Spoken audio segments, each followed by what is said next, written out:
Alright, so last weekend, Deadpool and Wolverine came out. That's a new trilogy completed inside of the X-Men franchise. So today we're going to rank the individual franchises in the X-Men franchise. It's a complicated title.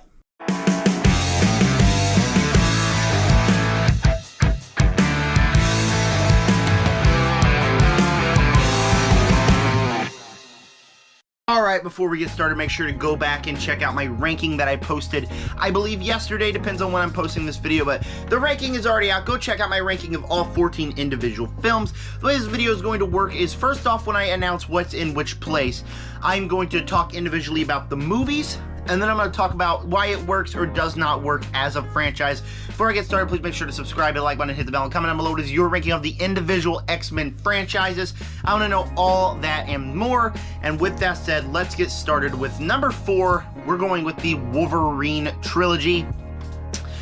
And the reason that this one does not work is that it just does not work as a trilogy. If you look at the X-Men original trilogy, works fully as a trilogy. Look at the prequel quadrilogy, works as a quadrilogy. You look at the Deadpool trilogy, it works. And this movie is just individual 3 standalone stories. And it's odd because it has my favorite movie of the franchise, has my least favorite movie of the entire franchise. Talk about the movies real quick. X-Men Origins Wolverine ruins everything about the original trilogy. Everything it touches just turns to crap. It's not a good movie whatsoever. It's my least favorite superhero movie of all time. And the third act reminds me of The Incredible Bulk. It's terrible.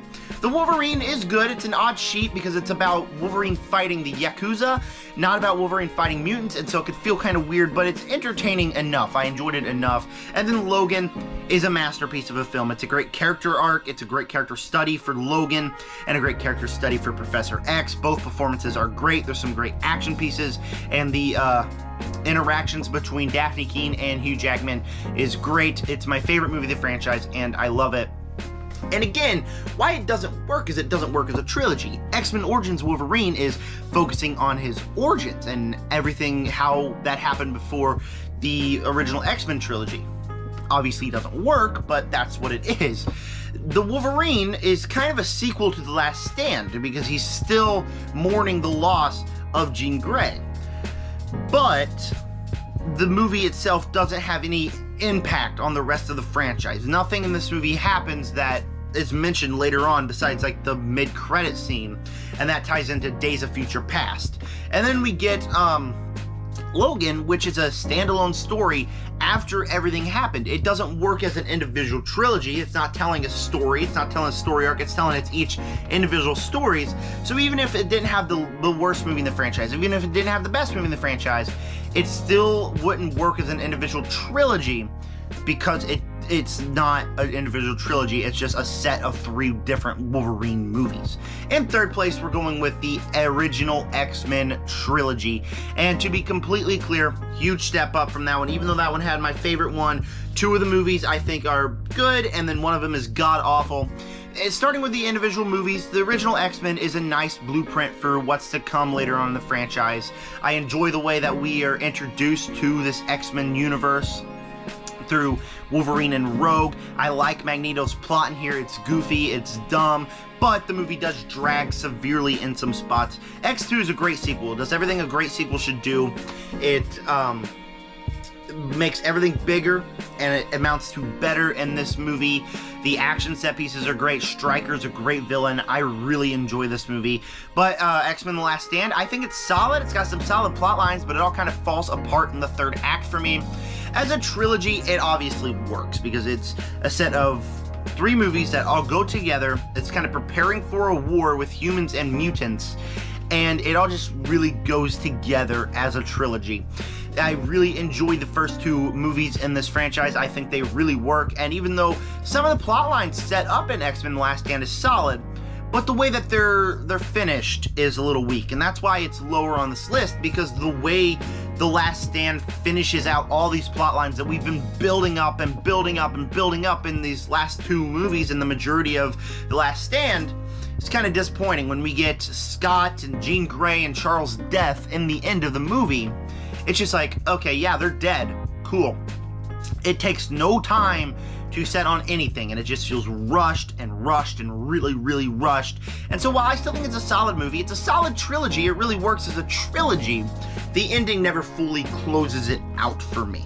Number 2, we're going with the X-Men prequel trilogy with James McAvoy, Michael Fassbender, all that. And so X-Men First Class, I've seen this so many times. I noticed some story inconsistencies, especially after watching the original trilogy first, but I still do enjoy it. Matthew Vaughn directs a pretty good war film set in the X-Men universe. I think it really works. Days of Future Past is a great ensemble film, like X-Men, or like Avengers Infinity War rather, where it combines every single character that we know so far in this big event, and it's an event, and it works, and has a nice satisfying ending. Apocalypse has a great vibe, has some great moments in there, but the overall ending took way too long and ultimately soured the experience. And then Dark Phoenix is one of the most boring superhero movies I've ever seen, and kind of bogs down the trilogy. This was a certified number 1 on this list after I saw First Class and Days of Future Past. And then we got the end of Apocalypse, and then we got Dark Phoenix. And we're clearly in Dark Phoenix. Nobody wanted to be here in this movie. Once we get a franchise so full of hope, everything is so hopeful. The performances are so hopeful in those first couple of movies. The story is so hopeful. It proves a nice story about mutants becoming the heroes. And it's a great story arc of a trilogy. And then when we get to the Dark Phoenix, the whole vibe is just dark and dreary, and there's death, and death that doesn't work, and every character arc just kind of completely melts, and the movie just completely melts. And clearly no one wanted to make this movie. No one wanted to be in this movie.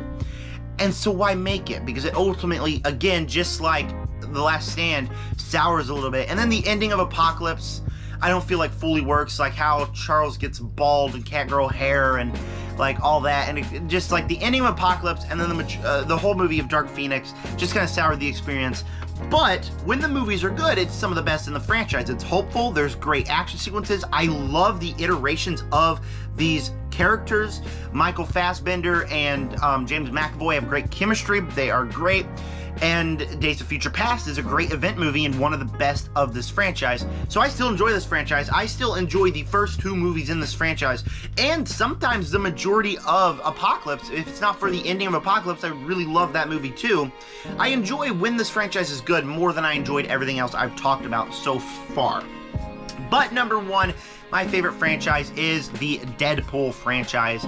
Starting with talking about the movies, the original Deadpool I used to not like as much, but now I love it because it's definitely a movie that the simplicity works. It's a simple movie and it works for that. It has a simple story, simple romance, a simple plot, and everything works in that. Deadpool 2 kind of advances it a little bit, and some of that works. When we get Cable, we get Juggernaut, all that is great. There's some great action set pieces in there, but the overall story feels a little bit jumbled at times, and it does run a little bit too long, and there's some rough CGI. And Deadpool and Wolverine, the story is absolute dog crap, but it's a blast to watch in the theaters. The cameos work for a nice story. There's some solid character arcs here. Great action by Sean Levy, and it's genuinely hilarious. I love Deadpool and Wolverine, and what works this one as a trilogy is it works as a trilogy with the first 2 movies, and then when we get to Deadpool and Wolverine, it takes a sequel to Deadpool 2, kind of messes with you a little bit, puts him in the MCU, puts him with Hugh Jackman's Wolverine, and it's awesome. It's awesome in this movie. Everything that this trilogy does is awesome.